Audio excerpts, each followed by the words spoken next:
What is happening, guys? JTF back at it again. It's been a minute since I've gotten to make these coaching videos for you guys, and I am so hyped to get to be bringing you this one today.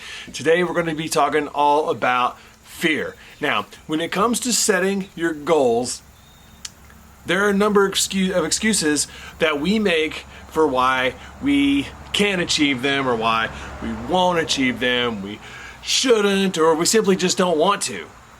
And oftentimes, that excuse stems from fear.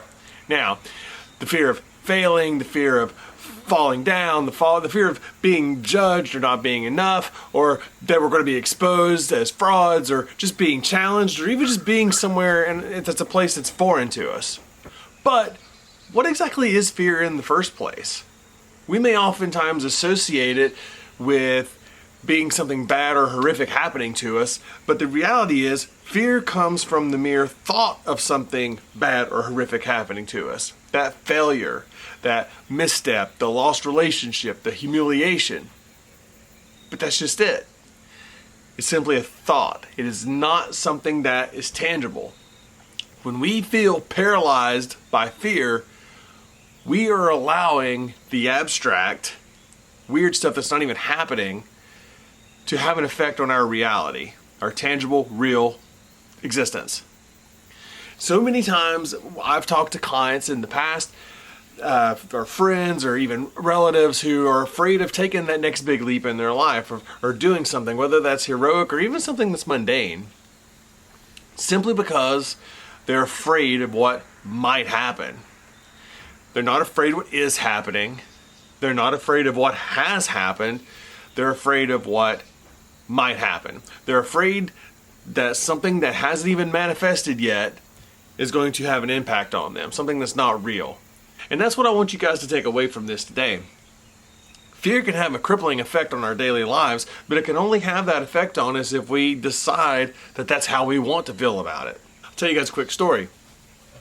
When I was a kid, my parents rented the Clive Barker film Nightbreed, and it scared the absolute unholy shit out of me. I didn't sleep for weeks. My parents had to end up talking to me almost every single night. They would go so far as to even walk me around the house and through our yard while they held my hand to show me that there was nothing out there, that everything that was keeping me awake, all those fears that had rattled my little kid heart, were actually not real. The characters weren't real, the place wasn't real, none of it was real. And I can already kind of hear some of you guys saying this right now. Justin, you're a kid. You didn't know any better than to believe that that stuff was real. And I'm here to tell you that the exact same thing is happening when you decide that you don't want to go to the gym because you're afraid of what the other people there are going to think of you.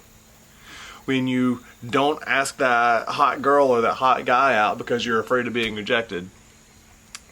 It's what happens. It's what we're doing every time that we don't express ourselves in ways that are true to us, but we're afraid that somebody else is going to judge us. We must realize that fear only exists in our mind. Then we're going to be able to call it out for what it is, for something intangible that we're allowing to control us, and we can decide whether or not we want to let it control us. And when we make that decision that we're not going to let something that's not real control us, then I promise we're going to start seeing some big changes in our lives. The failure and rejection, guys, they're all just a part of life.